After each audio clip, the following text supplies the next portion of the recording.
do you think that whether it's the protests that happened a few months ago in Iran or this current issue with Afghanistan, do you think that there are um, some actors that are causing trouble for Iran at home because of Iran's support in terms of drones for to Russia in this Ukraine war?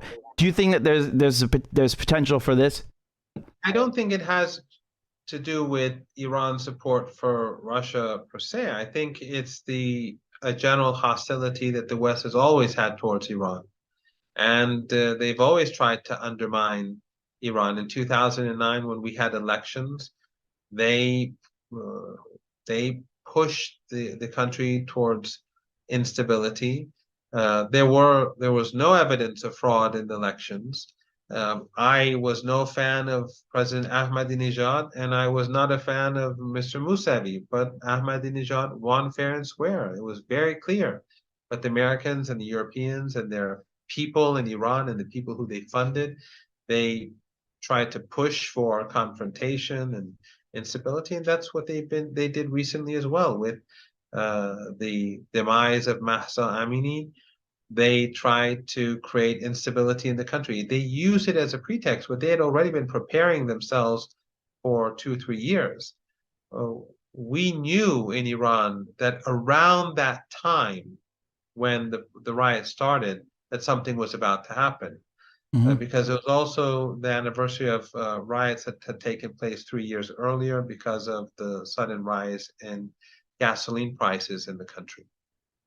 So they were expecting something, but but what happened was that Mahsa Amini passed away, and then immediately they started claiming that she was beaten. I don't want to go over this because I think I've already explained this before, but they immediately said that she was tortured and murdered and beaten to death. And BBC Persian and all these Western Persian language media outlets repeated it.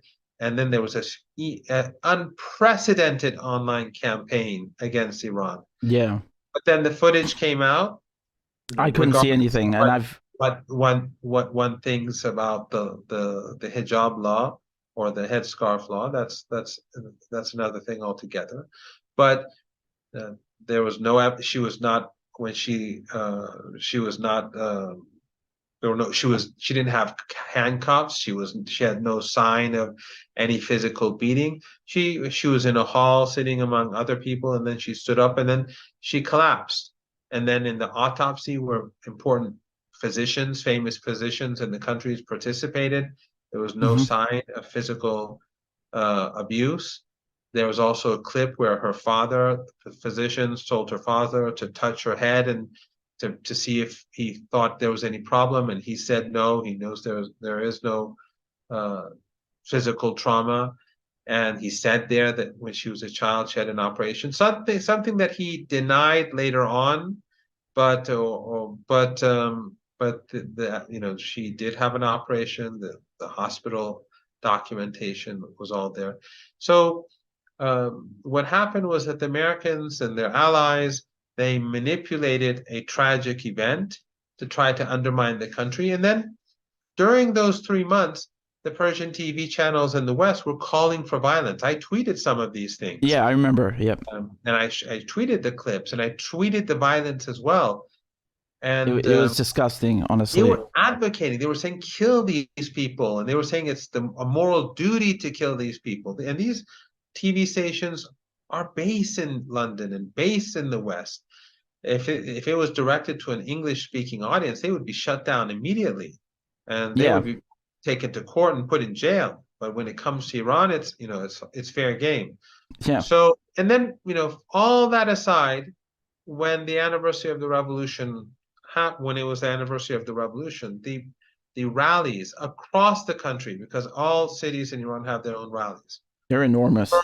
enormous. They were far larger than they were in the last few years because people were, sick and tired of these violent riots.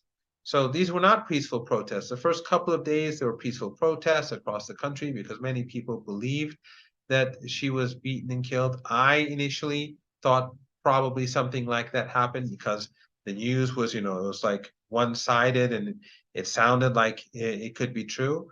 But then people began to see through the propaganda and the lies, and they saw that, it was a tragic event, her demise. But the riots that began after 2 or 3 days, which also, by the way, caused many of the protesters to go home because they didn't want to be a part of the riots.